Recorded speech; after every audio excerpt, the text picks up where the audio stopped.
Yuk jadi bagian dari dakwah kami. Dukung operasional dakwah dan sosial kami, raih pahala amal jariah yang terus mengalir sampai hari kiamat. Assalamualaikum warahmatullahi wabarakatuh. Alhamdulillah, tidak pernah berhenti lisan kita bersyukur dan berterima kasih kepada Allah Subhanahu wa taala. Terutama Allah masih memberikan kita hari ini umur di mana kita bisa maksimalkan untuk menambah kantong-kantong amal soleh kita dan juga memaksimalkan tujuan kita diciptakan, yaitu mengabdi dan beribadah kepada Allah Subhanahu wa taala. Dan bila memang masih ada pelanggaran-pelanggaran dan kekurangan di masa lalu, masih ada peluang untuk bertaubat kembali kepada Allah dan menyempurnakan kekurangan tersebut. Dan alhamdulillah atas nikmat itu, serta kita pun duduk dalam majelis ilmu seperti ini, salah satu tujuannya adalah untuk menjalankan dan memaksimalkan apa sebab kita diciptakan, yaitu mengabdi kepada Allah Subhanahu wa taala. Majelis ilmu tujuannya untuk menambah iman kita kepada Allah sehingga mendongkrak kita untuk lebih rajin ibadah dan juga meninggalkan larangan-larangan. Selanjutnya kita panjatkan salam hormat kita kepada utusan Allah Nabi besar Muhammad sallallahu alaihi wa ala alihi wa sahbihi wasallam, sebagaimana Allah telah perintahkan kita untuk mengucapkan salam hormat tersebut. Seperti biasa tentunya kita akan melanjutkan pada buku kita Riyadhus Shalihin tulis oleh Imam Nawawi rahimahullah, dan kita akan masuk ke bab 217 tentang masalah bab kewajiban puasa Ramadan dan keterangan tentang keutamaan puasa serta hal-hal yang berkaitan dengannya. Banyak di antara kaum muslimin sibuk mau mempelajari tentang puasa Ramadan nanti kalau sudah tiba Ramadan. Padahal sebenarnya waktu yang paling tepat justru dipelajari jauh sebelum Ramadan itu. Sudah pernah kita sampaikan bahwasanya para sahabat ridwanullahi alaihim, mereka kalau selepas Idul Fitri selama 6 bulan berturut-turut mereka berdoa kepada Allah non-stop agar seluruh amal yang mereka kerjakan selama Ramadan diterima dengan pahala sempurna. Dan 5 bulan yang tersisa lagi ke depannya menjelang menuju ke Ramadan, seperti kita sekarang ini sebenarnya masuk di fase itu, mereka terus berdoa agar Allah panjangkan umur mereka berhasil meraih Ramadan yang akan datang. Jadi saking mahalnya bulan Ramadan itu sampai bukan hanya dikenang setahun sekali, tapi sepanjang tahun oleh para sahabat dijadikan sebagai momentum untuk mengenangnya.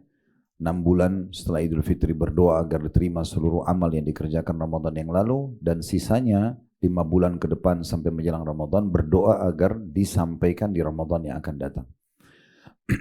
Sebelum kita mulai, saya ingin berbagi buat diri saya dan Bapak Ibu sekalian rahimakumullah tentang masalah poin kalau seseorang itu masih tersibukkan dengan ibadah-ibadah kepada Allah. Misalnya kita bangun pagi tadi, memang kita misalnya sudah sholat subuh on time atau sebelumnya diikuti dengan sholat tahajud. Mungkin tadi juga tidak luput zikir pagi petangnya. Mungkin tadi sudah sholat duha, tadi juga sholat duhur dengan tepat waktu, diikuti dengan rawatibnya, qobliyah dan ba'diyahnya. Mungkin juga tadi dari waktu duha sampai menjelang duhur, ada yang silaturahim keluarga, ada yang mencari rezeki halal. Intinya kebaikan-kebaikan. Sampai nanti bubar dari kajian kita pun ini masih ada aktivitas hal-hal yang tidak melanggar agama, bahkan masuk dalam kategori yang diperintahkan sampai malam, maka berarti Allah Subhanahu wa taala mencintai kita. Allah menginginkan kebaikan buat kita. Saya ingatkan kembali hadis Nabi sallallahu alaihi wasallam, sesungguhnya Allah kalau mencintai seorang hamba, Allah akan menggunakannya. Kata para sahabat, ya Rasulullah, bagaimana Allah menggunakan hambanya? Kata Nabi SAW, Allah akan sibukkan dia. Dalam riwayat lain, Allah akan berikan petunjuk agar dia melakukan ibadah dan dengan itu Allah wafatkan dia. Jadi kalau seseorang betul-betul masih tersibukkan dengan itu, berarti tanda-tanda cintanya Allah Subhanahu wa ta'ala. Sebaliknya, kalau ada orang yang terlalaikan, maka berarti Allah benci pada dia. Makanya sebagian ulama diantaranya Hasan Basri berkata, salah satu ciri Allah benci pada seorang hamba, maka Allah berpaling darinya. Allah buat dia tersibukkan dengan bukan dari tujuan dia diciptakan. Kembali kami ingatkan, makan, minum, tidur, olahraga ini pernak-pernik kehidupan, bukan tujuan utama. Tujuan utamanya adalah sholat, memang puasa, memang zikir, baca Quran, majelis ilmu itu tujuan utama. Jangan sampai tujuan utama ini tersingkirkan hanya karena pernik-pernik kehidupan.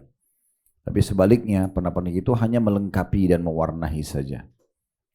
Para sahabat Nabi, mereka itu menyatakan statement yang menarik dalam poin seperti ini untuk memotivasi diri mereka dan motivasi orang lain.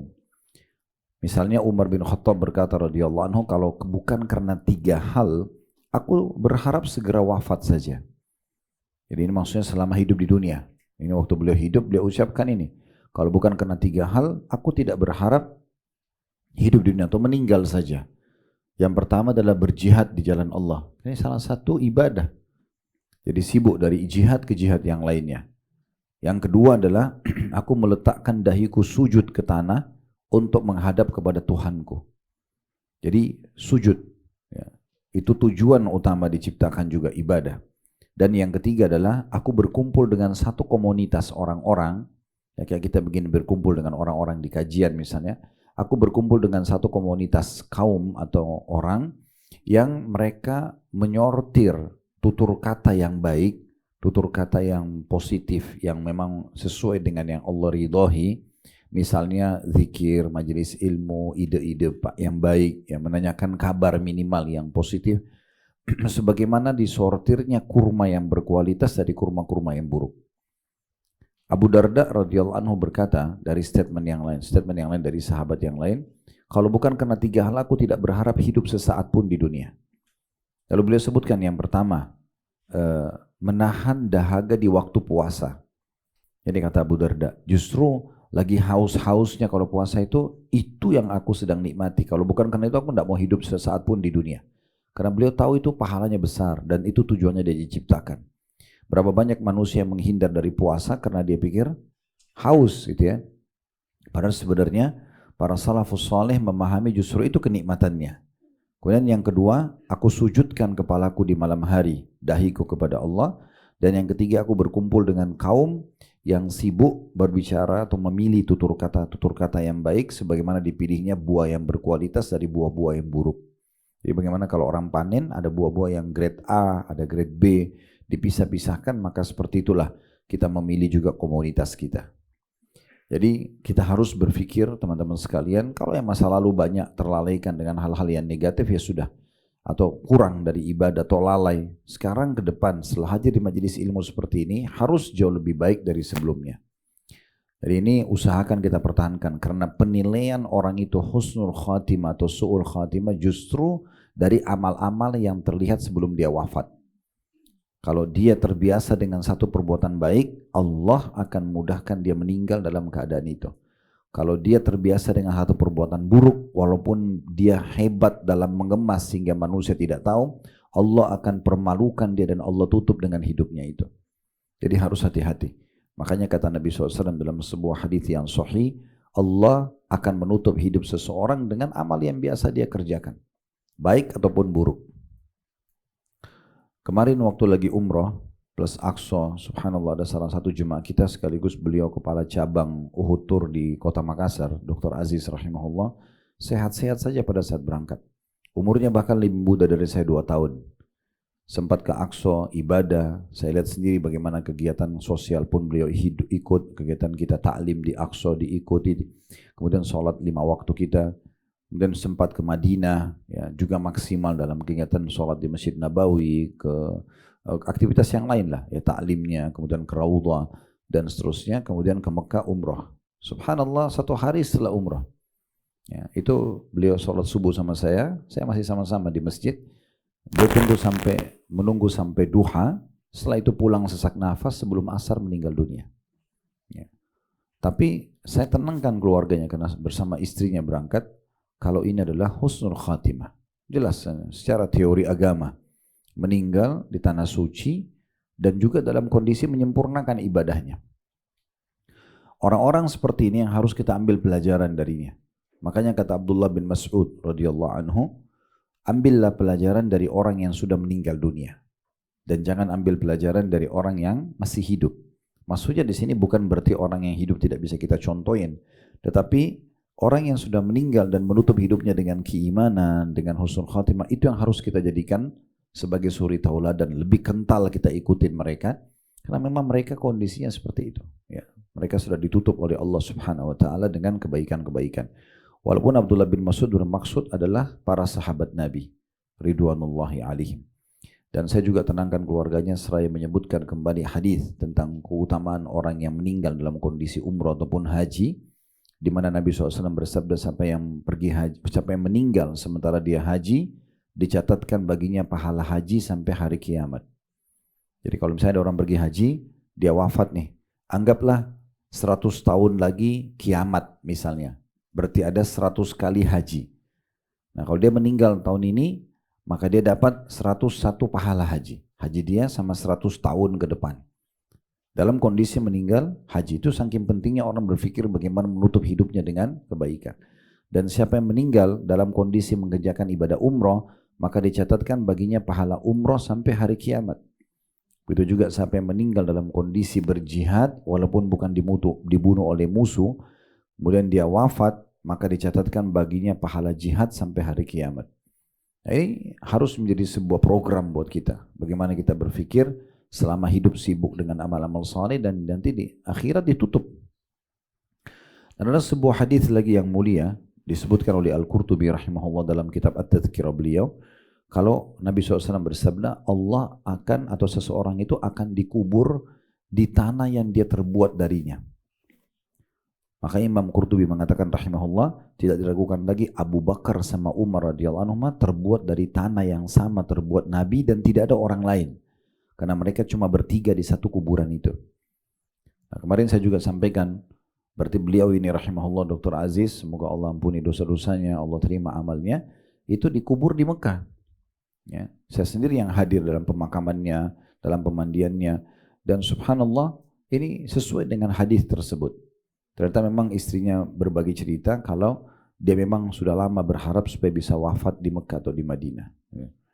Nah ini satu pelajaran. Tapi kita tidak bisa mendapatkan mati-mati yang seperti ini kalau kita tidak memang memperbaiki, membenahi dari selama kita hidup. Ya, jadi selama kita hidup memang kita sudah harus perbaikin. Dan cara memperbaikinya harus dimulai dari diri kita sendiri. Gak bisa kita menghayal kalau berharap orang lain yang mengubah hidup kita. Tapi kita harus yang mengubah lebih baik. Majelis ilmu seperti ini tujuannya untuk memberikan kesadaran atau penyadaran seperti itu. Supaya kita bubar dalam kondisi kita bertambah iman kita, lebih semangat ibadah dan lebih menjauhi kesalahan-kesalahan atau pelanggaran. Sehingga nanti insya Allah kita meninggal dalam kondisi husnul khatimah. Karena tidak ada orang yang tidak meninggal. Sehebat apapun Bapak Ibu sekalian kita jaga kesehatan kita dengan olahraga yang cukup, makanan yang sehat, hidup di lingkungan dan udara yang asri, tetap aja kalau datang ajal akan meninggal dunia. Maka harus kita punya persiapan yang matang dalam masalah seperti ini. Nah, dalami ilmu-ilmu agama, terapkan dalam kehidupan kita, yang lalu sudahlah yang berlalu, sekarang ke depannya. Sebagai penutup dalam pembukaan kita ini adalah perkataan Hasan Basri rahimahullah pada saat menasihati seseorang yang sudah berumur 60 tahun. Walaupun tidak harus kita sampai 60 tahun baru berpikir seperti ini, tapi kita ambil pesan penting di ending cerita ini. Apa yang dia katakan pada saat ketemu sama seseorang, berapa umur Anda? Orang itu mengatakan 60 tahun. Lalu kata Hasan Basri, kalau begitu sudah 60 tahun engkau menuju ke Tuhanmu dan sebentar lagi engkau akan sampai. Lalu orang itu mengatakan inna lillahi wa inna ilaihi raji'un. Kami milik Allah, kami akan kembali kepada Allah. Maka kata Hasan Basri, apa kau tahu makna kata-katamu itu? Apa yang kau ucapkan tadi? Kami milik Allah, kami akan kembali kepada Allah. Berarti sadar dia punya Tuhan yang dia akan temui. Dan semua orang yang sadar akan temui Tuhannya berarti akan ada hisabnya. Amal baik dia terima balasannya, amal buruk dia terima hukumannya. Maka orang itu ketakutan seraya mengatakan kalau gitu apa solusinya? Kata Hasan Basri, ini yang kita garis bawahi, nasihatnya ini. Dia mengatakan, perbaiki sisa umurmu yang ada, entah berapa lama lagi. Sekarang bertobat dari dosa-dosa, maksimalkan dalam ibadah, itu yang kau kerjakan di sisa umurmu, Allah akan catatkan sebagai pahala untukmu dan Allah maafkan masa lalumu. Tapi kalau sisa umur ini masih kau gunakan dalam kemaksiatan dan pelanggaran-pelanggaran, maka Allah akan hukum kamu dengan pelanggaran barumu dan juga pelanggaran-pelanggaran masa lalumu. Ingat Bapak Ibu sekalian, kami di ceramah seperti ini, para teman-teman da'i, apalagi guru-guru kita, para ulama, hanya bisa ngomong. Tolong jangan masuk telinga kanan, keluar telinga kiri. Didengarin baik-baik, direnungi, dipikirkan dengan pikiran, direnungi dengan hati, diaplikasikan dengan anggota tubuh. Karena tidak mungkin teman-teman dai itu selalu datang ke rumah Bapak Ibu ingatkan setiap saat. Maka orang yang cerdas adalah orang yang dengar langsung membawa pada perubahan. Dan tidak usah peduli dengan perkataan orang. Sering kami sampaikan di kajian kita ini dan kajian-kajian yang lain ya. Orang mau bilang kamu alim, kamu so alim, kok kamu berubah, biarin aja, tidak usah peduli. Karena orang-orang yang coba menggoda kita agar lalai dari ibadah kepada Allah ini orang-orang yang jahat sebenarnya. Mereka maksimal paling tunggu di atas kuburan, habis itu mereka pergi. Tidak ada orang yang akan menunggu di kuburan. Kita harus sadar ini ya. Bertemanlah sama komunitas yang baik, sebagaimana tadi perkataan Umar dan Abu Darda, supaya bisa membawa kita pada hal yang lebih baik lagi. Nah, ini kurang lebih yang pembukaan yang kami mau sampaikan. Kemarin sebuah hikmah diambil dari perjalanan kami pada saat umroh dan kejadian yang terjadi. Dan kemarin subhanallah ada 2 jemaah kita yang meninggal dunia. Yang satu meninggal di Mekah selesai umroh, yang satu pas sudah di bandara Jeddah. Sudah melewati imigrasi, sesak nafas meninggal. Akhirnya ditahan dan dikubur di sana juga. Tapi itu kami sudah tidak bisa lagi menemani prosesinya karena memang saya pun sudah masuk harus berangkat bersama jemaah pada saat itu. Tapi alhamdulillah tim kami dan keluarganya menunggu di sana. Tapi intinya ini adalah hal-hal yang positif. Toh juga kita akan meninggal, maka pilihlah meninggal yang terbaik, tapi tidak bisa ditentukan di akhir. Harus dari sekarang kita buat planningnya, programnya supaya nanti bisa husnul khatimah. Baik, kita akan masuk bahasan kita ke bab 217 ini. Masalah bab kewajiban puasa Ramadan, dan insya Allah nanti Ramadan kita sudah tahu sama-sama di pertengahan Februari. Ya. Berarti sangat dekat, dia makin mundur. Ya. Berarti dari sekarang tinggal beberapa bulan lagi, sudah kurang dari 6 bulan. Ya. Dan keterangan tentang keutamaan puasa serta hal-hal yang berkaitan dengannya. Diangkatlah oleh Imam An-Nawawi rahimahullah dalil pertama ayat yang masyhur yang Allah Subhanahu wa taala sebutkan dalam surah Al-Baqarah 183 sampai 184 yang berbunyi ya ayyuhalladzina amanu kutiba alaikumus shiyamu kama kutiba alal ladzina min qablikum. Kemudian di bawah di footnote yang pegang buku ada lanjutannya la'allakum tattaqun ayyaman ma'dudat faman kana minkum maridan aw ala safarin fa iddatun min ayyamin ukhra wa 'alal ladzina yutiqunahu fidyatun ta'amu miskin waman tatawwa'a khairan fahuwa khairun lah wa an tasumu khairun lakum in kuntum ta'lamun. Agak di sini terjemahannya, wahai orang-orang beriman, diwajibkan atas kalian berpuasa sebagaimana diwajibkannya atas orang-orang sebelum kalian. Di sini yang sebelum footnote masih di inti bahasannya, nanti di footnote lanjutannya agar di footnote-nya agar kalian bertakwa atau sampai pada tingkat level patuh dan tunduk kepada Allah. Dari potongan ayat ini dulu berarti puasa Ramadan, puasa itu bukan hanya wajib buat kita, tapi dimulai dari umat-umat sebelum kita. Kembali kami ingatkan, agama yang Allah Subhanahu wa taala turunkan ini Islam, itu hanya agama satu, enggak ada agama lain. Nabi Adam, Nabi Idris, Nabi Hud, Nabi Saleh, Nabi Ibrahim, terus sampai Nabi Muhammad SAW secara berurut, agamanya satu Islam. Semua bertujuan memperkenalkan Allah dan juga menerapkan syariat Allah Subhanahu wa taala. Perbedaan di antara nabi-nabi ini adalah di syariat ya hukum-hukum. Allah hapus atau Allah tambah tergantung keinginan Allah Subhanahu wa taala di masa nabi atau rasul yang diutus, ya. Allah mengutus sekitar 124.000 nabi, di antaranya 313 rasul yang wajib kita tahu nama dan kisahnya adalah 25 nabi dan rasul. Nah ini mereka punya hukum-hukum yang hampir sama seperti perintah tentang masalah puasa ini, ya, perintah masalah sholat, ya, itu juga sudah ada. Walaupun beda sholatnya dengan kita, kemungkinan besar beda jumlah rakaatnya, beda waktunya, tapi intinya ada ya perintah itu. Makanya dalam sebuah riwayat Bukhari dijelaskan Nabi Sulaiman alaihissalam pernah bermain dengan kuda kerajaannya, kemudian beliau terlalaikan dari sholat asar. Disebutkan begitu, dari sholat asar sampai lewat waktunya. Maka Nabi Sulaiman alaihissalam bertobat kepada Allah dan menyembeli semua kuda-kuda kerajaannya lalu disedekahkan dagingnya sebagai bentuk tebusannya. Berarti kan ada syariat sholat waktu itu. Ya, sebagaimana disyariatkan juga puasa. Kita tahu juga haji itu diperintahkan di masa Nabi Ibrahim alaihissalam. Berarti haji itu memang dijalankan terus estafet Nabi Ismail, Nabi Ishak, nabi-nabi Bani Israel. Umumnya itu mereka mengerjakan ibadah haji, ya, sampai Nabi Muhammad alaihi wassalatu wassalam, gitu ya. Jadi sama. Nah itu ada ibadah-ibadah yang sama. Ada juga tentu yang berubah. Contoh seperti misalnya di zaman Nabi Musa alaihissalam, kalau ada orang berbuat dosa besar, cara taubatnya mereka selain mengaku dosa itu kepada Allah, mereka bunuh diri. Nah di masa syariat Nabi Muhammad SAW sudah tidak ada lagi menghukum diri atau membunuh diri. Tapi cukup, kata Imam Nawawi penulis buku kita ini, taubat dengan 3 syarat. Meninggalkan dosa itu seketika, lagi zina, lagi bohong, lagi riba, berhenti.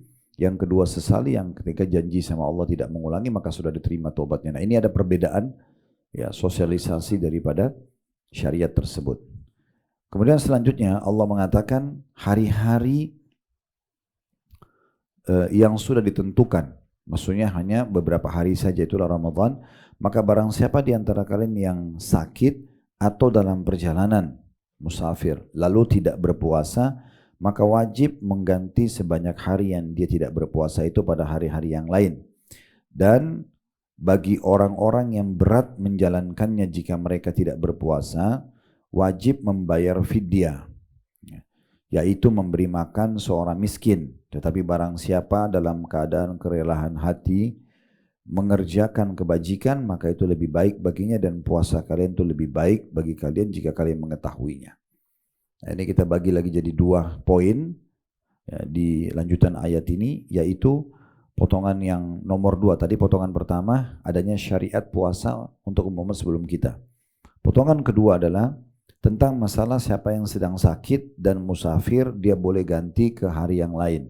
Nah, di sini terutama ibu-ibu hati-hati. Kalau yang masih punya utang Ramadan jangan ditunda. Mumpung sekarang masih sehat, mumpung masih punya waktu, ya. Jangan selalu ditunda. Nanti aja selepas haid, nanti aja kalau akhir bulan, nanti aja bulan depan, ya. Ini sudah sering kali itu di kajian-kajian kita. Ada yang nanya, tinggal 2 hari Ramadan, Ustadz saya punya utang 2 minggu, belum saya bayar.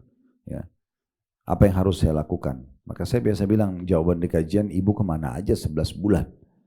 Ini seperti pesawat sudah patah sayapnya 2-2, lalu Ustadz tolong selamatkan. Ya, kenapa hari-hari ratusan hari berlalu tidak dipakai? Jadi kan sementara itu kewajiban, ya. Jadi yang paling baik adalah dibayar langsung. Ya. Sebab utang Ramadan kalau ibu meninggal maka ahli waris wajib membayarnya. Jadi jumlah hari, misalnya kita punya utang 3 hari nih, ibu-ibu kena halangan ada, misal, atau bapak-bapak pun misalnya ada yang musafir belum dibayar, maka harus tetap dibayar ini, ya. Makin cepat makin bagus. Maka diberitakan juga kepada ahli waris, karena mereka wajib untuk membayarnya. Tapi jangan juga menganggap remeh, udahlah nanti anak saya kan soleh atau soleh, nanti mereka yang bayar. Belum tentu. Mungkin kita meninggal bersamaan. Allahu a'lam. Ada orang yang naik mobil tabrakan meninggal bersamaan, ajalnya datang. Belum tentu. Ahli warisnya habis karena anaknya cuma 1 atau 2 orang misal. Jadi nggak usah ditunda. Pernah juga kita singgung tentang keutamaan puasa 6 hari di bulan Syawal. Karena kata Nabi SAW, siapa yang berpuasa Ramadan sebulan penuh lengkap, diikuti 6 hari dari Syawal, baru pahalanya sama dengan puasa setahun, gitu kan?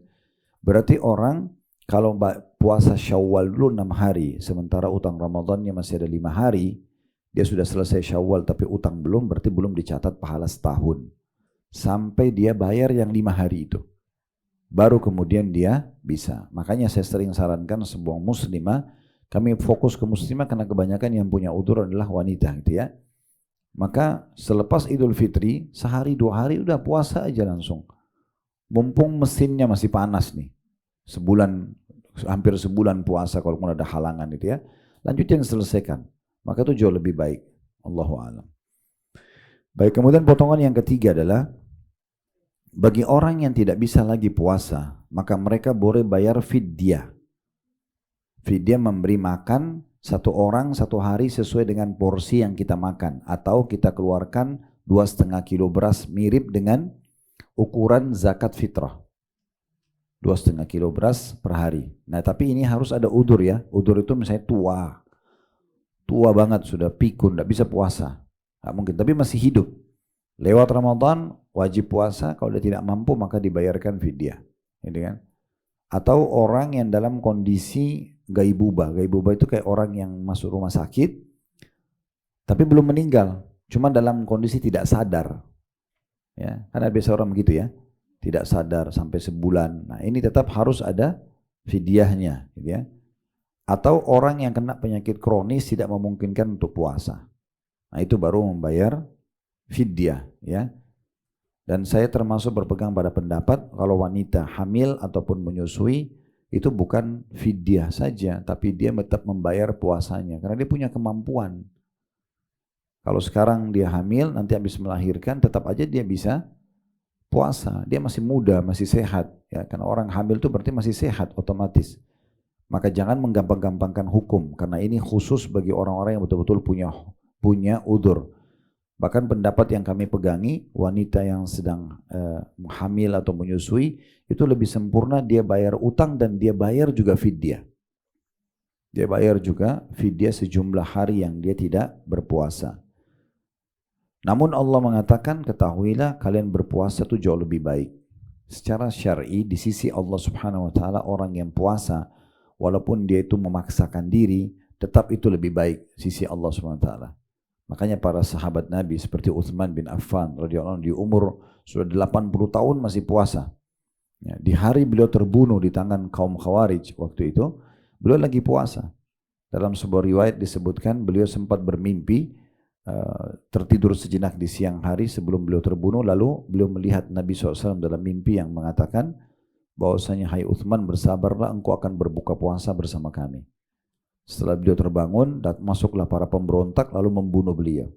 Dan cukup banyak di antara tabi'in begitu. Umur sudah sangat tua, 80, 90 mereka tetap masih puasa. Karena mereka sangat yakin ini adalah jenis ibadah. Kalau meninggal pun berarti dalam kondisi meninggal husnul khatimah, kan gitu. Makanya Allah bilang puasa lebih baik. Dari sisi pahala besar, dari sisi kesehatan juga bagus. Ya, seperti itulah. Baik, itu kita membahas tadi Al-Baqarah 183 sampai 184. Kemudian diangkat Imam Nawawi rahimahullah, Al-Baqarah juga masih Al-Baqarah ya, 183 sampai 185 ya. Ini tepatnya 185-nya. Kalau tadi sudah kita baca 183, 184, sekarang 185-nya. Syahrul Ramadan alladzi unzila fihi al-Qur'anu hudan lin-nasi wa bayyinatin minal huda wal furqan faman syahida minkumusy syahra falyasum wa man kana maridan aw ala safarin fa iddatun min ayyamin ukhra. Al-ayah. Artinya beberapa hari yang telah ditentukan itu, maksudnya bulan Ramadan, bulan yang di dalamnya diturunkan Al-Qur'an. Itu salah satu keutamaan bulan Ramadan karena bulan diturunkan Al-Qur'an. Dan semua yang ternisbatkan pada Al-Quran pasti mulia. Ya. Kemuliaan Nabi Muhammad SAW karena beliau salah satunya membawa Al-Quran. Jibril dikenal karena menurunkan Al-Quran. Gitu ya. Kemudian bulan Ramadan dikenal lebih jauh karena memang bulan diturunkan Al-Quran. Karena Al-Quran itu kalamullah. Dia bukan makhluk. Memang Allah Subhanahu wa Ta'ala yang menyampaikan perkataan-perkataannya yang mulia. Gitu ya. Dan Imam Ahmad rahimahullah berjuang walaupun harus dipenjara, dihukum untuk mempertahankan kalau Al-Quran adalah kalamullah, bukan makhluk. Jadi dia memang betul-betul mulia sekali Al-Quran. Al-Quran ini sudah dicatat di Lauhul Mahfuz jauh sebelum manusia diciptakan. Gitu ya. Jadi ini memang kitab yang sangat mulia. Jadi apapun yang ternisbatkan, makanya para penghafal Quran mulia karena Al-Qurannya juga. Ya. Jadi kalau mau mulia, maka selalu interaksi sama Al-Quran. Makanya Nabi SAW menjadikan Ramadan sebagai momentum untuk Al-Quran. Para salafus saleh, kalau tiba Ramadan, mereka bahkan ada yang menutup usahanya dan sibuk membaca dan mengkhatam Al-Quran. Ya. Dikatakan Al-Quran itu sebagai petunjuk bagi manusia, bukan hanya sebagai petunjuk bagi orang-orang beriman. Berarti siapa saja yang mau ambil petunjuk di situ, baik berhubungan dengan urusan dunia apalagi urusan akhirat, maka bisa mendapatkan manfaatnya. Ya. Dan penjelasan-penjelasan mengenai petunjuk itu dan pembeda antara yang hak dan batil. Ya. Ini pernah kita sampaikan kisah seorang arsitek dari Jerman masuk Islam itu karena Al-Quran. Ya. Dia selalu menjadikan referensi dia untuk gambarnya itu diantara selain buku-buku modern juga buku-buku klasik. Bagi dia, diantaranya buku klasik adalah Al-Quran. Dan akhirnya dijadikan sebagai rujukan dia. Satu waktu dia bangun rumah karena dia terinspirasi dengan firman Allah Subhanahu wa taala. Ini waktu dia masih dalam keadaan kafir ya, waktu masih Kristen. Dia membaca ayat tentang surga. Kenapa surga itu atau jannah dalam bahasa Arab selalu diikuti setelahnya tajri min tahtil anhar, mengalir di bawahnya sungai. Ada rahasia apa? Kenapa di bawahnya mengalir sungai? Gitu kan? Bukan dikatakan terjangkau oleh mata ahli surga sungai. Jadi artinya sungai itu betul-betul nampak di bawah mata dan istana itu ada di atas sungai, ya, seperti itu. Maka karena penasaran, dia pun akhirnya membuat bangunan dia coba di tanah dia sendiri. Kemudian dia ganti, dia buat lantai itu yang biasanya pakai granit, marmer diganti dengan kaca dan dibuat air mengalir di bawah lantai kaca itu, seluruh rumahnya, gitu ya. Setelah selesai dia bangun, dia pun pergi berangkat ke beberapa negara Eropa menawarkan produk dia, gitu ya, gambar dia. Setelah dia balik sekitar 2 minggu dalam kondisi dia letih karena banyak lembur, dia nggak pulang ke rumahnya yang ada istrinya, tapi dia ke rumah baru yang dia bangun yang dia belum pernah tempatin, yang tadi lantainya kaca di bawahnya air gitu. Begitu dia masuk dan dia nyalain semua panel listriknya, termasuk suara air yang mengalir di bawah lantai, dia bilang, saya heran, saya duduk dalam 5 menit saja di ruang tamu saya, tiba-tiba semua penat yang 2 minggu itu hilang. Itu pengakuan dia gitu ya. Maka karena penasaran, dia pun coba matikan panel-panel listrik satu persatu untuk mencari dari mana ketenangan yang didapatkan itu. Dia lihat wallpapernya sama, lampunya juga mewah ya sama dengan di rumahnya, tidak ada yang istimewa kecuali air tadi, karena ini yang belum pernah dibuat. Maka dia padamkan semua lampu dan dibiarkan suara air saja. Begitu dia duduk dan dia dengar gemericik air itu, dia merasakan kenangan jiwa yang luar biasa. Maka dia mengatakan, ini rahasianya kenapa surga yang dijanjikan untuk orang-orang yang patuh di dunia bagi orang Islam itu dibalas dengan surga yang di bawahnya mengalir sungai. Karena suara gemericik air itu membawa ketenangan jiwa, menghilangkan kepenatan mereka. Karena itu dia pergi ke Islamic Community, masuk Islam. Nah, itu diantaranya gitu ya. Baik, kemudian lanjutkan di sini petunjuk bagi manusia dan penjelas mengenai petunjuk itu dan pembeda antara yang hak dan batil. Karena itu kata Allah lanjutannya, barang siapa di antara kalian dari negeri-negeri yang ditinggal ya atau tempat dia tinggal di bulan itu, maka hendaknya ia berpuasa pada bulan itu. Dan barang siapa yang sakit dan dalam perjalanan atau tidak sedang puasa, maka wajib menggantinya sebanyak hari yang ditinggalkan pada hari-hari yang lain. Ini tambahannya adalah berarti musafir punya rukhsah, keringanan untuk membatalkan puasanya walaupun dia punya kemampuan lanjutin puasa. Karena Ramadan itu kan banyak orang umroh ya, karena mengejar umroh Ramadan sama pahala dengan haji bersama Nabi, jadi jangan disalahin kalau ada jemaah umroh yang buka puasa, karena 9 jam penerbangan itu hak mereka. Tidak boleh kita salahkan ya, dan itu tidak apa-apa walaupun tidak ada udurnya. Maksudnya udur itu misalnya menurut kacamata manusia, oh dia nggak sakit kok, dia kuat kok, oh saya di pesawat ada AC, itu bukan alasan. Orang punya hak. Jadi Allah mengizinkan bagi musafir untuk batalkan puasanya ya, asal memang safarnya itu ulama kasih syarat, diantaranya safar yang tidak bermaksiat. Jadi bolehnya mengqasar sholat dan jama', bolehnya membatalkan puasa gitu ya. Itu semua kalau safarnya karena ketaatan.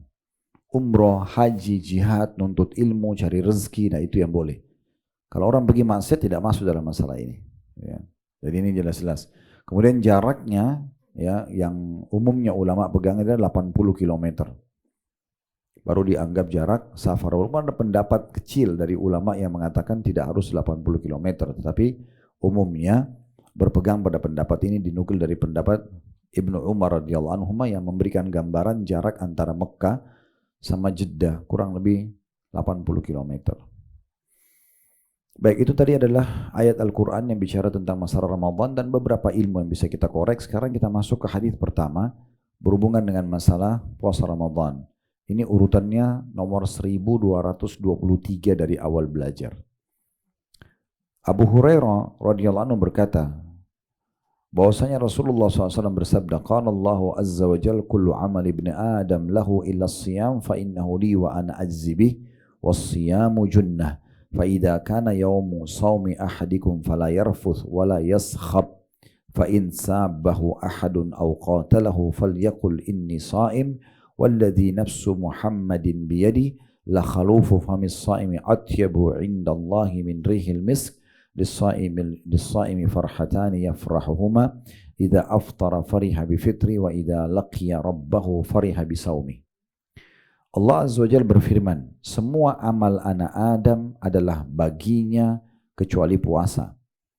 Sesungguhnya ia bagiku, hanya besar kata ganti Allah, bagiku, dan aku, hanya juga besar kata ganti Allah ya, aku yang akan membalasnya.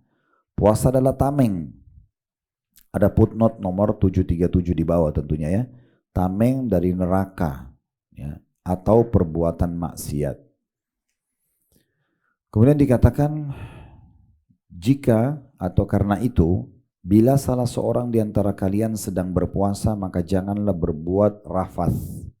Ada footnote lagi 738 di bawah, kata-kata buruk.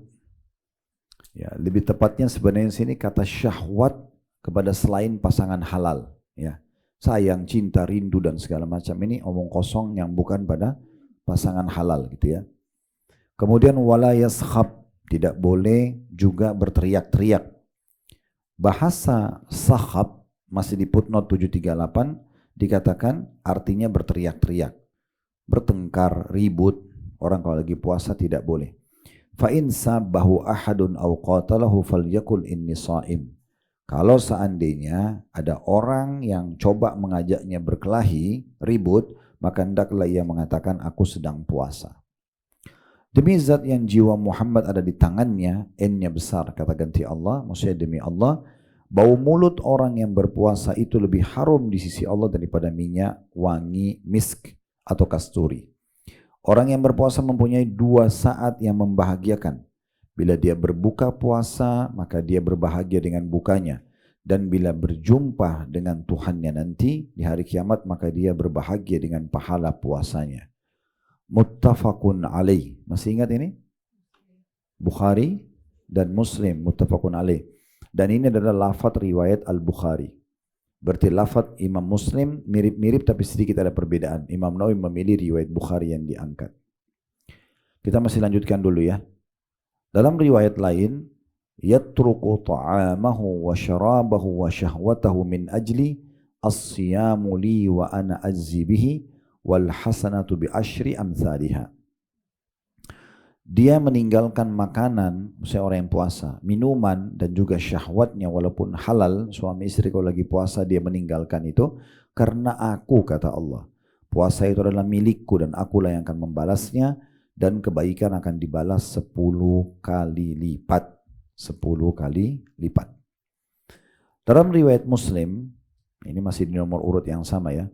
Kullu amal ibni Adam yudha'af al-hasanatu bi asyri amthaliha ila 700 dhi'f. Qala Allah Ta'ala illa as-sawm fa innahu li wa ana ajzi bih yadha'u syahwatahu wa ta'amahu min ajli. Lis-sa'imi farhatan ya farhatun 'inda fitri wa farhatun 'inda liqa'i rabbih wala khalufu fihi atyabu 'inda Allah min rihil misk. Setiap amal anak cucu Adam itu dilipat gandakan, satu kebaikan dibalas 10 kali sampai 700 kali lipat. Allah Ta'ala berfirman, kecuali puasa, sungguhnya ia bagiku dan akulah yang akan membalasnya. Dia meninggalkan syahwat dan makanannya karena aku. Orang yang berpuasa mempunyai 2 kebahagiaan. Kebahagiaan ketika dia berbuka dan kebahagiaan ketika dia berjumpa dengan Tuhannya. Dan bau mulut orang yang berpuasa itu lebih harum di sisi Allah daripada minyak wangi misk atau kasturi. Baik, riwayat-riwayat ini, 3 buah riwayat dalam 1 nomor urut, sudah sering kami sampaikan di awal kita belajar hadis ini. Jadi kadang-kadang Imam Nawawi punya satu metode, kadang-kadang dalam 1 nomor urut bisa 2-3 riwayat, bahkan bisa 5 riwayat, tergantung. Kalau mirip-mirip beliau biasanya sebutkan di 1 nomor urut. Berarti kalau kita belajar sekarang di urutan 1223, bukan berarti baru 1223 hadis, tapi bisa saja lebih dari itu. Mungkin sudah bisa 1700, 1800 hadis yang kita pelajari, alhamdulillah. Karena dalam satu nomor urut itu banyak sekali kadang-kadang riwayat yang disebutkan. Kadang-kadang juga satu nomor urut satu hadis. Ya. Baik, kita langsung ambil mutiara ilmu dari hadis ini. Yang pertama adanya hadis qudsi. Ini hadis qudsi, ya. Jadi ada Al-Quran, ada hadis qudsi, ada hadis yang bukan qudsi, ya. Kalau Al-Quran sudah tahu kalamullah, tidak ada perubahan sama sekali, ya. Cuma memang ada namanya nasikh dan mansukh, ayat yang menghapus dan ayat yang terhapus, gitu ya. Yang menghapus dan dihapus itu ada dalam ilmu Al-Quran. Tapi yang Bapak Ibu pegang sekarang Al-Quran yang sudah sempurna. Di awal turun di masa Nabi SAW ada ayat turun, kemudian dihapus di fase Nabi masih hidup dengan ayat yang lain. Ada ayat Al-Quran yang sudah terhapus tilawah dan hukum, ada yang hanya terhapus secara hukum tapi masih ada tilawahnya. Ya, seperti itu kurang lebih gambaran. Ini ada tentu bahasan sendiri dalam ulumul Quran, tapi saya cuma berikan gambaran, kita punya rujukan itu. Yang kedua hadis qudsi. Ya, hadis qudsi bedanya dengan Al-Quran. Sementara Nabi Muhammad SAW bilang, Nabi SAW bersabda meriwayatkan dari Tuhannya. Nah itu namanya hadis qudsi. Bedanya sama Al-Quran, dia tidak ditulis dalam Al-Quran, tapi dia disebutkan oleh Nabi SAW. Bedanya dengan hadis biasa, kalau hadis biasa Nabi langsung bilang, lakukanlah ini, kerjakanlah ini, tanpa mengatakan dari Allah Azza wa Jalla. Nah kita perhatikan hadis kita, Allah Azza wa Jalla berfirman, gitu ya. Ini padahal sebenarnya hadis. Ini namanya hadis qudsi, ya. Tentu hukumnya sama dengan hadis-hadis secara umum, ya. Kapan dia kuat secara sanad, isi hadisnya dan matan, sanad itu jalur orang yang menyampaikan hadis, misalnya fulan dari fulan dari fulan dari sahabat Nabi dari Nabi, atau matan isi daripada hadis, dua-duanya sempurna, maka dinyatakan sahih. Itu ya. Kalau dia di bawahnya sedikit dinyatakan hasan, ya. Kalau dia di bawahnya lagi dinyatakan dhaif atau lemah, gitu ya. Di bawah daripada ini itu adalah hadis maudhu, hadis palsu, nggak bisa dipakai, gitu ya. Nah seperti itulah. Dia ada hukum sendiri dalam masalah ini, tapi sedang tidak bahas sekarang itu. Intinya sebenarnya hadis-hadis itu punya level-level dalam penerimaan. Nah biasanya kalau sudah ada penyebutan riwayat Bukhari Muslim, umumnya ulama mengatakan sahih. Ya, karena dua imam ini, Imam Bukhari dan Imam Muslim ini sangat ketat dalam mencatat hadis. Mereka sangat ketat. Mereka tidak mau sembarangan menukil hadis dalam buku mereka. Imam Bukhari itu syaratnya ketat sekali. Misalnya dia dengar ada satu orang sampaikan hadis di ujung Irak, maka dia pergi ke sana. Salah satu syarat dia menulis hadis di bukunya, di Sahih Bukhari, dia harus ketemu sama orang. Yang ngucapin siapa? Oh si fulan, dia pergi cari. Betul nggak? Kalau ketemu orangnya, sebelum dia ketemu orangnya, dia tanya dulu orang di sekitar kota itu. Misalnya orang itu tinggal di Jakarta Selatan misalnya. Dia datang ke Jakarta Selatan, kaum muslimin kenal nggak si fulan? Nah, ada nggak ulama-ulama yang rekomendasikan dia? Gitu ya. Kalau ternyata orangnya dipuji dan segala macam, memang orangnya terpercaya, oke dia temui. Setelah dia temui baru dia bicara lagi, benar nggak? Ada hadis ternukil dari Anda begini, begini, begini. Kalau benar, nah baru Imam Bukhari catat. Itu pun belum ditulis di bukunya. Beliau tambah dengan satu syarat lagi, beliau istikharahkan dulu. Salat 2 rakaat, kalau hatinya tenang baru ditulis. Makanya umumnya ulama ahli sunnah mengatakan kitab yang paling sahih setelah Al-Quran adalah kitab Sahih Bukhari. Karena memang semua dalamnya adalah hadis yang sahih. Nah baru datang setelahnya Imam Muslim. Kalau Imam Muslim perbedaannya dia tidak harus ketemu. Yang penting orang itu terpercaya, benar, ada yang puji, ada ulama puji, udah bagi dia cukup. Nah seperti itu. Biasanya kalau digabung keduanya dikatakan muttafaqun alaih. Nah perhatikan hadis kita ini di halaman 758 ada yang di bold tebal itu muttafaqun alaih. Lihat ya. Itu berarti diriwayatkan oleh Bukhari Muslim, disepakati oleh keduanya. Ini berarti hadisnya adalah hadis yang sahih. Baik, itu pelajaran pertama tentang masalah adanya hadis qudsi dan derajat-derajat hadis tentunya. Pelajaran yang kedua, semua amal ibadah anak Adam itu sudah ditentukan kadar pahalanya, kecuali puasa. Ya. Artinya Allah SWT sudah tentukan kecuali puasa. Maknanya berarti puasa itu adalah ibadah yang paling besar pahalanya. Tidak ada yang mengalahkan pahala puasa. Walaupun sholat lebih utama daripada puasa, ya, karena dia rukun Islam yang kedua, baru kemudian datang zakat lalu puasa. Tetapi tetap saja secara balasan puasa itu lebih besar. Ya, sebagaimana dinukil dalam hadis ini.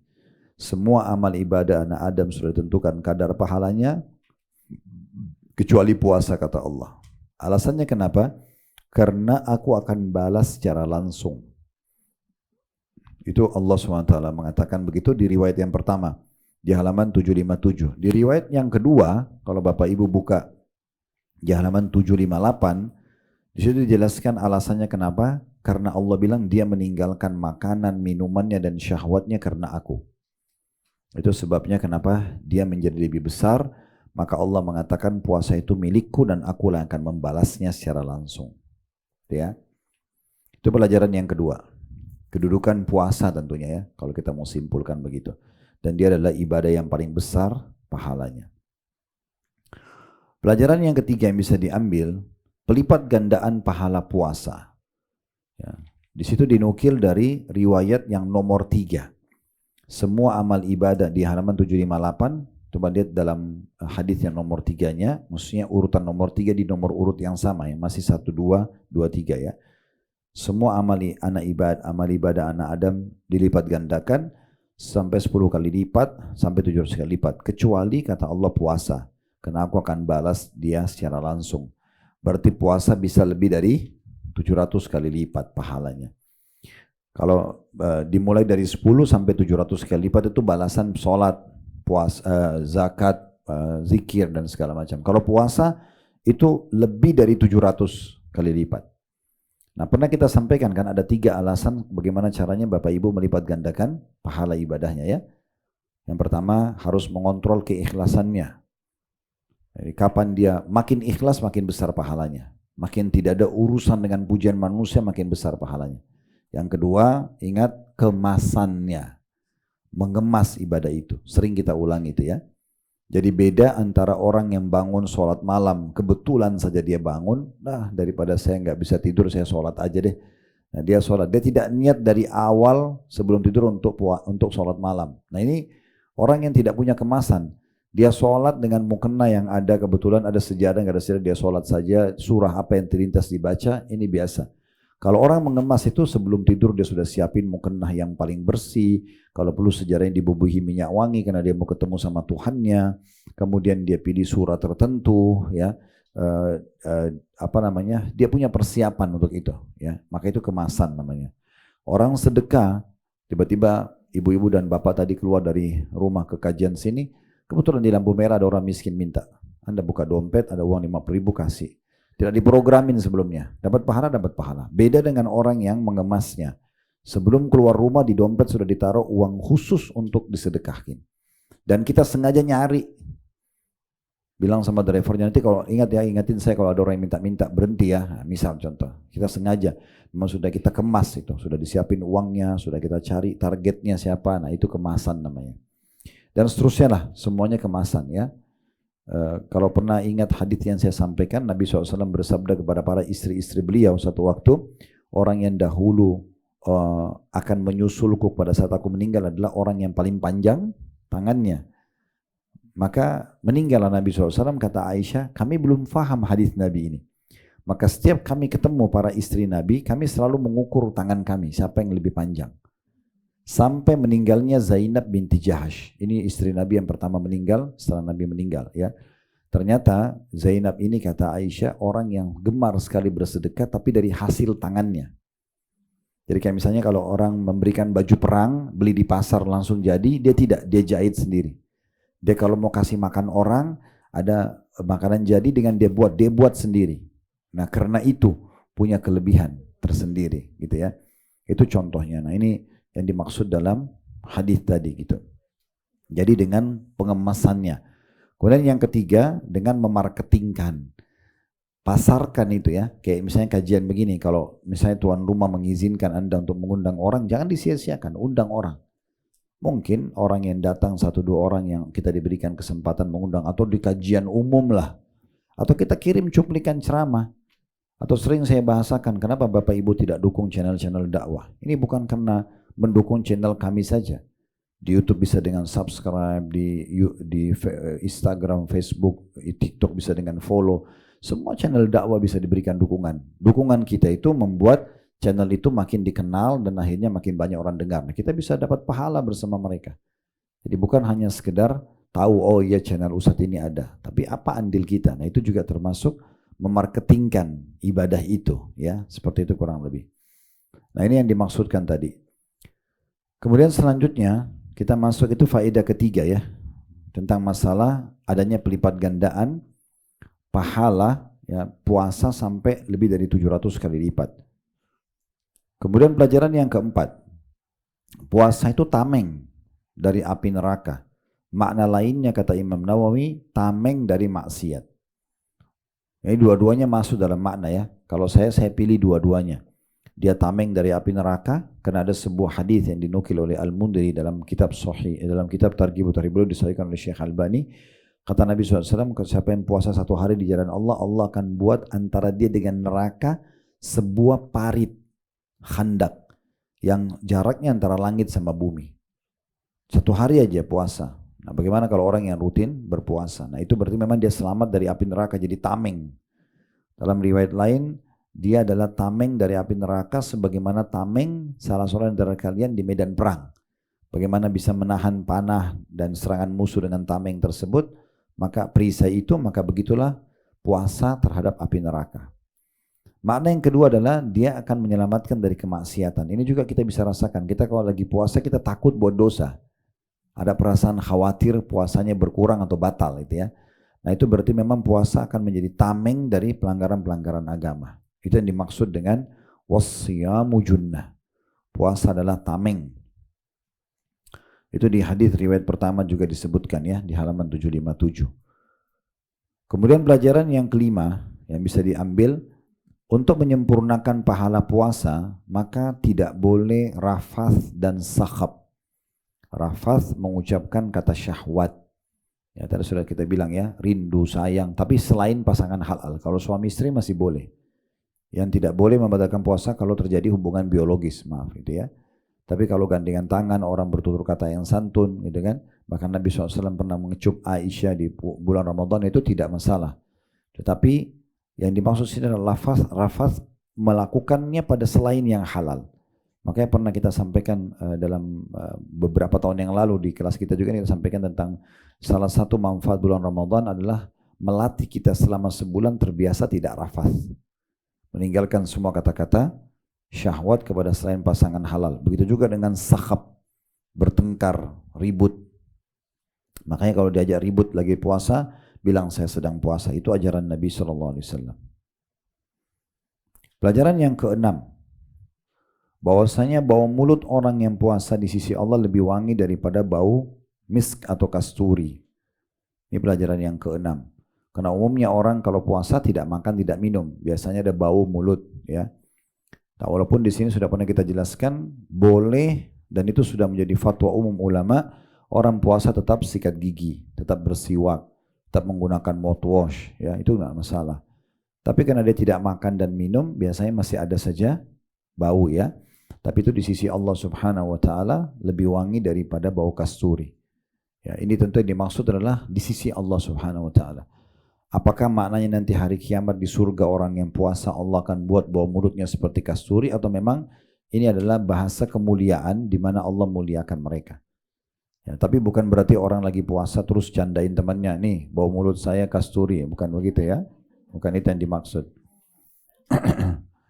Yang terakhir, yang ketujuh adalah kegembiraan yang akan didapatkan bagi orang yang puasa. Tentu kita bisa rasakan yang pertama secara spontan, yaitu pada saat buka puasa karena haus dan lapar hampir seharian 12 jam misalnya kita nggak makan dan minum, lalu kita meneguk air dingin atau minuman yang manis, maka membuat kita gembira dengan itu ya. Makanya doa buka puasa jelas sekali, dhahabat dhama, telah hilang rasa haus, wabtallatil uruq, dan telah basah urat-urat saraf. Lalu wathabatal ajri insyaallah, dan semoga pahala sudah tercatatkan. Lalu dikatakan dan kegembiraan yang kedua pada saat bertemu dengan Tuhannya, karena memang balasannya puasa akan sangat memuaskan. Nah, seperti itu. Baik, kita pindah ke hadis kedua di bab kita, nomor 1224. Hadis ini berbunyi dari Abu Hurairah radhiyallahu anhu bahwa Rasulullah SAW bersabda, "Man anfaqa zawjaini fi sabilillahi nudiya min abwabil jannah, ya Abdullah hada khair, wa man kana min ahli salati du'iya min babis salah, wa man kana min ahli jihad du'iya min babil jihad, wa man kana min ahli siyami du'iya min babil rayyan, wa man kana min ahli sadaqah du'iya min babis sadaqah." Qala Abu Bakar radhiyallahu anhu, "Bi abi anta wa ummi ya Rasulullah, ma ala man du'iya min tilkal abwab min darurah, fahal yud'a ahadu min tilkal abwab kulliha?" Faqala na'am wa arju an takuna minhum. Artinya, kata Nabi SAW, barang siapa yang menginfakkan sepasang barang di jalan Allah, maka dia akan dipanggil dari pintu-pintu surga. Wahai Abdullah, wahai hamba Allah, ini adalah kebaikan. Barang siapa yang termasuk ahli solat, maka dia akan dipanggil dari pintu solat. Barang siapa yang termasuk ahli jihad, maka dia akan dipanggil dari pintu jihad.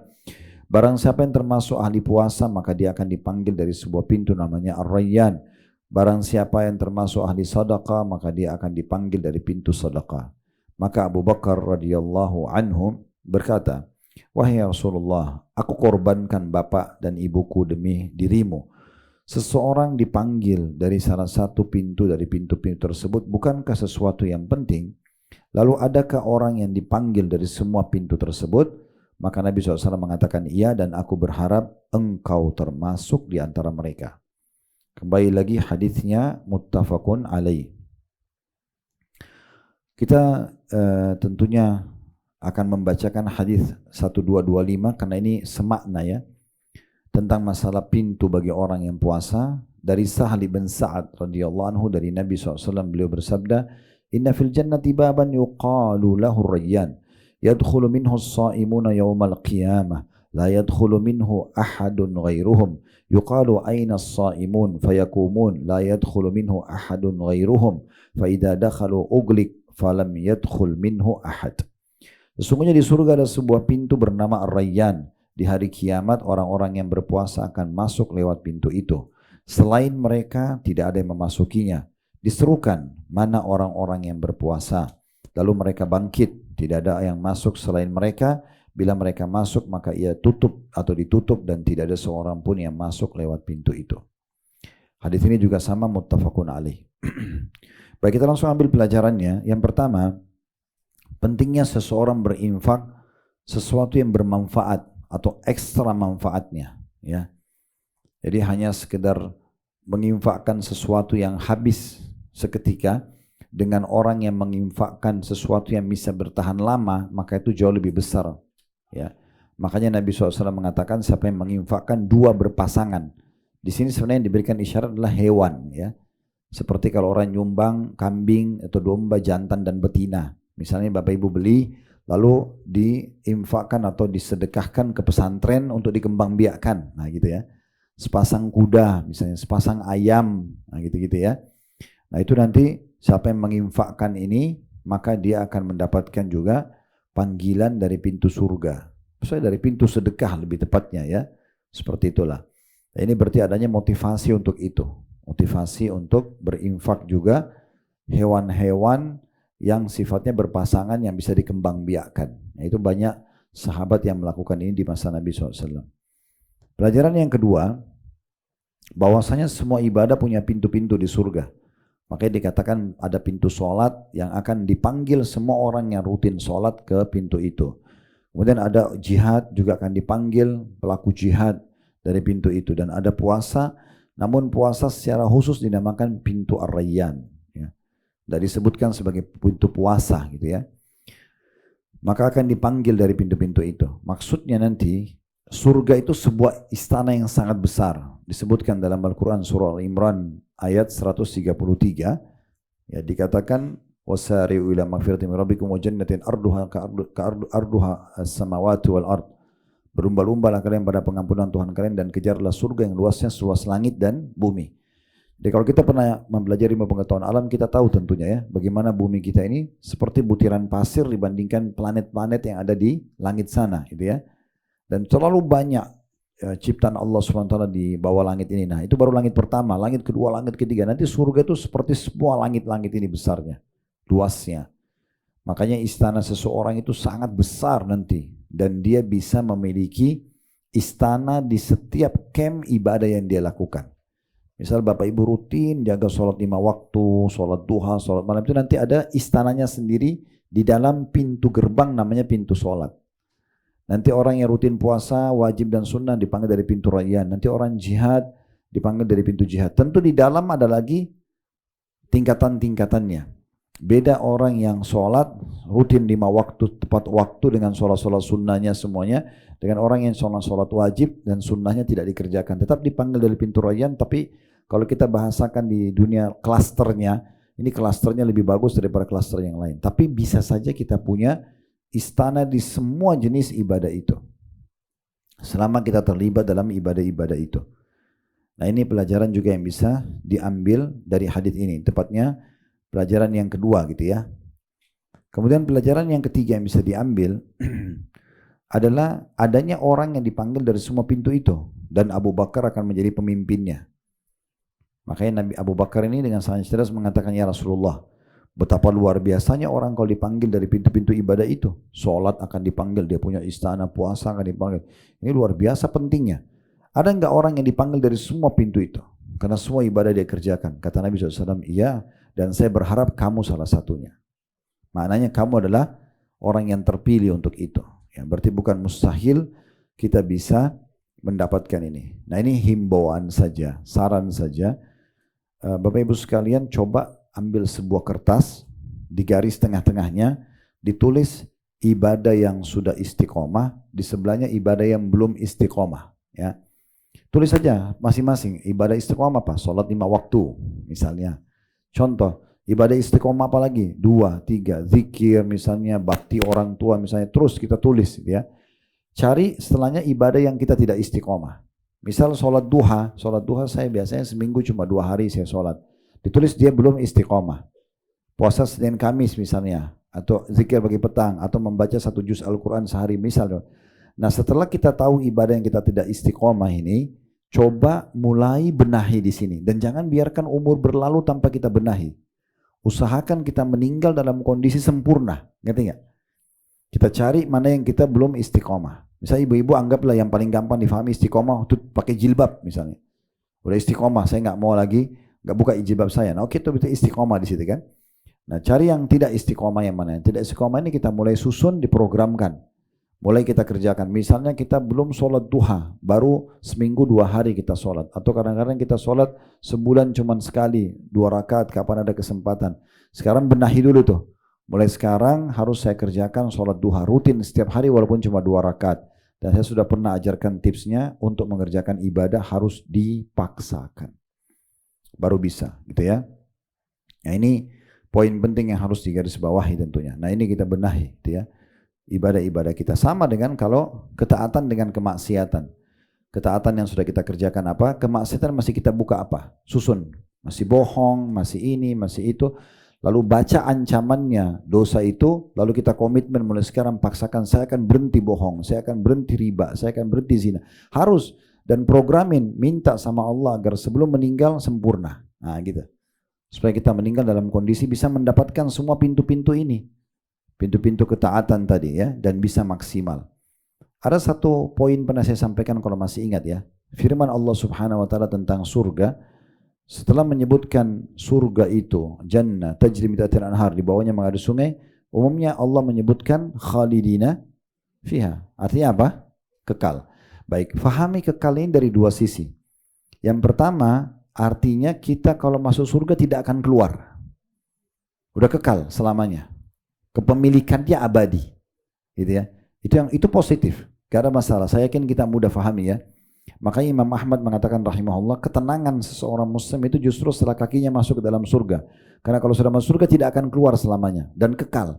Sekali ibu dan bapak punya istana itu tidak akan pernah terwariskan pada orang lain karena tidak ada kematian, nggak akan dirampok orang lain. Pokoknya kepemilikan abadi. Kalau dunia ini kan kepemilikan sementara.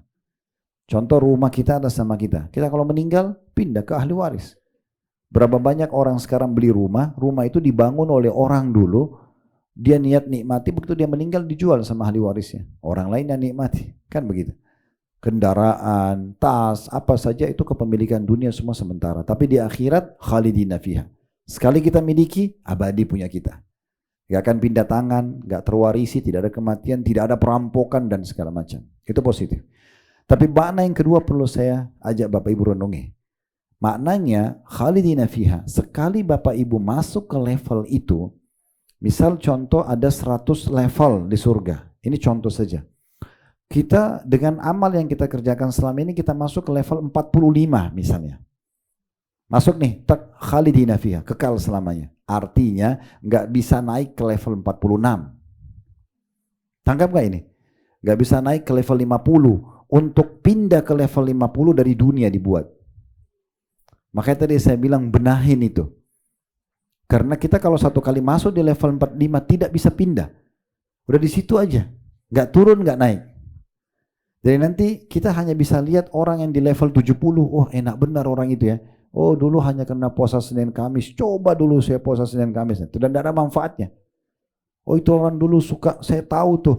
Pengajian setiap hari hadir. Saya dulu cuma seminggu sekali. Coba dulu saya hadir setiap. Tapi sudah nggak ada manfaatnya.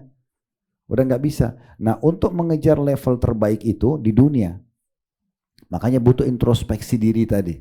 Tulis kekurangan-kekurangan kita apa, pelanggaran agama yang kita masih kerjakan apa, kita segera perbaikin. Mumpung belum datang ajal. Nah itu penting ya. Makanya pemahamannya ini mesti sampai gitu. Baik. Sekarang kita masuk ke lanjutan hadisnya. Ya kita masuk ke hadis nomor 1226 ya. Hadits ini berbunyi dari Abu Sa'id Al-Khudri radhiyallahu anhu, dia berkata Rasulullah SAW bersabda, "Ma min 'abdin yasumu yawman fisabilillah illa ba'adallahu bidzalika al-yawmi wajhahu 'anil nari 70 kharifa." Tidak ada seorang hamba pun yang berpuasa sehari di jalan Allah kecuali dengannya atau dengan puasa itu Allah akan menjauhkan wajahnya dari api neraka sejauh 70 kali musim gugur. Atau mana lainnya 70 tahun. Hadits ini muttafaqun alaih.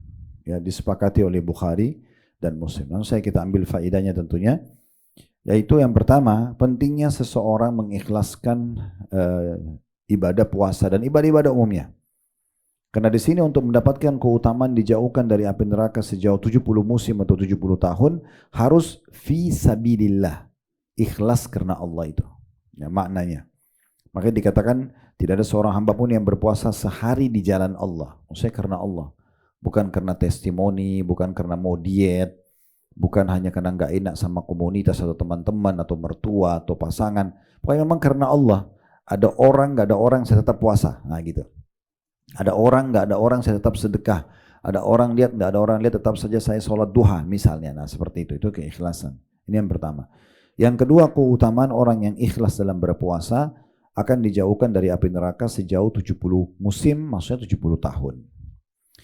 Baik, 3 buah hadis terakhir kita tutup dengan ini, nomor 1227 dari awal belajar berbunyi dari Abu Hurairah radhiyallahu anhu, dari Nabi SAW beliau bersabda, "Man shama ramadhana imanan wa ihtisaba ghufira lahu ma taqaddama min dhanbi." Barang siapa yang berpuasa di bulan Ramadan atas dasar iman dan berharap pahala dari Allah, maka dosa-dosanya yang telah berlalu akan diampuni. Masih sama, hadits muttafaqun alaih, diriwayatkan oleh Bukhari Muslim. Hadis ini langsung kita ambil pelajarannya. Yang pertama, pentingnya orang melakukan puasa Ramadan dan ibadah-ibadah umumnya karena dua hal ini. Imanan, yakin Allah yang perintahkan, dan ihtisab, mengharapkan pahalanya. Ya. Makanya sering kami ingatkan ya, kalau ada yang bertanya, "Ustaz, boleh nggak saya sedekah supaya harta saya makin banyak?" Nah memang itu targetnya. Memang orang sedekah dijanjikan hartanya akan bertambah. Boleh nggak saya haji dan umroh supaya dosa saya diampuni? Nah memang itu janjinya. Justru puncak maksimal ibadah kalau kita kejar apa yang Allah janjikan. Makanya ada makna ihtisab. Siapa yang puasa karena iman kepada Allah dan mengharapkan pahalanya. Memang kita kejar target puasa, target pahalanya itu. Sehingga kita maksimal.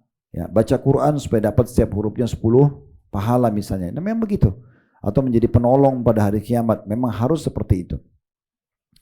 Pelajaran yang kedua, siapa yang berpuasa Ramadan karena keimanan dan mengharapkan pahala dibersihkan dosa-dosanya yang lalu. Tentu umumnya pendapat ulama adalah dosa-dosa kecil. Ya, tapi dosa kecil ini jangan terpengaruh dengan kecilnya, karena dosa kecil tetap aja besar di sisi Allah Subhanahu wa taala. Karena itu pelanggaran, ya. Cuma memang ada yang lebih berat hukumannya, maka disilakan dengan dosa besar. Kemudian hadits nomor 1228 dari Abu Hurairah radhiyallahu anhu bahwa Rasulullah SAW bersabda, "Idza jaa Ramadan futihat abwabul jannati wa ghullikat abwabul nar wa suffidatis syayatin." Jika bulan Ramadan tiba maka pintu-pintu surga ditutup, pintu-pintu surga dibuka, maaf ya. Bila bulan Ramadan tiba maka pintu-pintu surga dibuka, pintu-pintu neraka ditutup dan setan-setan dibelenggu. Ini diantara keutamaan Ramadan. Pelajaran pertama, bahwasanya keutamaan bulan Ramadan, karena dengan Ramadan pintu-pintu surga dibuka. Maksudnya dibuka pendaftaran ke surga. Jadi sama kalau kita mau kerja di satu perusahaan, ada iklannya tuh. Tanggal 1 Januari sampai 31 Januari pembukaan pendaftaran pegawai atau kampus, pendaftaran jadi mahasiswa baru. Siapa yang datang mendaftar kemungkinan besar diterima. Tapi orang kalau cuma lewat, saya kayaknya mau kuliah di sini, saya kayaknya mau kuliah, tapi tidak pernah melamar, tidak pernah mendaftar, ini mimpi, ya. Nah seperti itu. Nah bulan Ramadan ini iklan resmi dari Allah SWT, dibuka semua pintu surga, dibuka pendaftaran, ini kesempatan emas, ya. Pelajaran yang kedua, ditutupnya semua pintu neraka. Di sini maknanya adalah Allah Subhanahu wa taala lebih banyak memaafkan hamba-hambanya, sehingga sangat sedikit orang masuk ke neraka, karena sedikit sekali juga orang yang melakukan pelanggaran di bulan Ramadan. Pelajaran yang ketiga, dan setan-setan dibelenggu. Makna dibelenggu, diikat tangan dan leher juga kakinya, tapi masih menggoda. Dalam riwayat lain, tapi mereka tidak leluasa menggoda seleluasa di luar Ramadan. Dan kita tahu syaitan adalah musuh kita yang selalu coba menyesatkan manusia, mengendorkan semangat ibadah, membuat kita lalai atau membuat kita melakukan dosa. Nah itu di Ramadan dibelenggu, sehingga kita lebih tenang dalam beribadah, gitu ya. Hadis terakhir di bab kita nomor 1229 dari Abu Hurairah radhiyallahu anhu bahwa Rasulullah SAW bersabda, "Sumu li ru'yati wa aftiru li ru'yati fa in gumma fa in ghabiya alaikum fa akmilu iddata sya'bana 30." Berpuasalah karena melihat hilal dan berbukalah karena melihatnya. Bila awan menghalangi kalian, maka sempurnakanlah jumlah bulan Sya'ban menjadi 30 hari. Hadis Bukhari Muslim juga, dan lafaz Imam Bukhari. Dalam lafaz Imam Muslim, fa in gumma alaikum fasumu 30 yauma. Bila awan menghalangi kalian maka berpuasalah 30 hari. Perlu digarisbawahi, yang perlu kita garis bawahi adalah kita sedang berpegang pada bulan-bulan Hijriyah, ya. Ramadan bulan Hijriyah tentunya, ya. Dan bulan Hijriyah umumnya 29. Jarang sekali 30. Beda dengan Masehi. Masehi bahkan ada yang sampai 31, ya. Kalau bulan Hijriyah enggak ada, 29. Kalau tertutup bulan, baru mereka sempurnakan 30. Nggak bisa lihat untuk masuk bulan depan, ya udah berarti baru masuk 30. Ini berlaku di Ramadan dan luar Ramadan, tentunya. Ini perlu digarisbawahi. Makanya Nabi SAW pernah bersumpah tidak akan mendatangi istri-istri beliau selama sebulan. Karena waktu itu sudah pernah kita ceritakan bagaimana Hafsah mengajak istri-istri Nabi yang lain untuk minta kenaikan nafkah, dan Nabi akhirnya tidak setuju karena itu perintah Allah untuk nafkah tersebut jumlahnya. Maka Nabi SAW bersumpah tidak akan mendatangi istrinya selama sebulan. Dan selama sebulan itu sebenarnya mereka disuruh introspeksi diri. Setelah sebulan, tepatnya 29 hari, turun firman Allah Subhanahu Wa Taala menyuruh Nabi Muhammad SAW untuk memberikan pilihan kepada para istri-istrinya. Mau minta naik nafkah, minta lebih, diceraikan, minta apa saja dikasih. Atau tetap bertahan sama Nabi dengan nafkah yang ada, dan Allah akan muliakan dunia dan akhirat. Maka Nabi pertama kali masuk ke rumahnya Aisyah radhiyallahu anha dari semua istri beliau. Lalu Aisyah berkata begini, tentu kita tidak sedang bahas masalah nafkah itu ya, kita sedang bahas tentang apa yang saya sampaikan sekarang. Maka kata waktu Nabi SAW masuk, kata Aisyah, ya Rasulullah, bukankah Anda bersumpah Anda tidak akan masuk kepada kami selama sebulan, sementara ini masih 29 hari. Ya, jadi Aisyah menghitung, ya. Maka kata Nabi SAW, bukankah bulan itu 29 hari? Jadi memang bulan Hijriah itu selalu 29 hari, bukan 30, ya. Ini pembukaannya dulu. Baik, kita langsung ambil pelajarannya. Yang pertama, kita dianjurkan agar berpuasa Ramadan dan menutup bulan Ramadan dengan Idul Fitri dengan melihat hilal, melihat bulan, ya. Dan ini berlaku sampai hari kiamat. Sabda Nabi SAW ini berlaku sampai hari kiamat. Jadi sampai hari ini negara-negara Islam juga masih menggunakan hilal, dan alhamdulillah juga di negara kita umumnya menggunakan itu, ya, termasuk MUI sendiri menggunakan melihat hilal, ya, melihat bulan. Kemudian pelajaran yang kedua, kalau tertutup, dalam riwayat Imam Bukhari, fa in ghabiya alaikum, kalau tertutup. Dari riwayat Muslim, fa in gumma alaikum, sama. Kalau terhalangi bagi kalian tidak bisa lihat, maka sempurnakanlah puasa Sya'ban 30 hari. Nanti kalau betul-betul tidak bisa lihat, oh belum masuk 1 Ramadan, berarti Sya'ban bukan 29 ditambah 30 hari. Begitu juga riwayat Muslim di bawahnya, kalau kita mau Idul Fitri dilihat. Kalau ternyata bulan belum kelihatan, lanjutkan sampai 30. Dan tidak mungkin lebih dari 30, karena bulan Hijriah tidak ada 31. Tidak seperti bulan-bulan Masehi, gitu ya. Allahu a'lam. Baik, kedepannya kita lanjutkan bab lanjutannya tentunya di bab nomor 218, bab kedermawanan, berbuat kebaikan dan memperbanyaknya di bulan Ramadan, dan lebih meningkatkan lagi di 10 terakhir dari bulan Ramadan.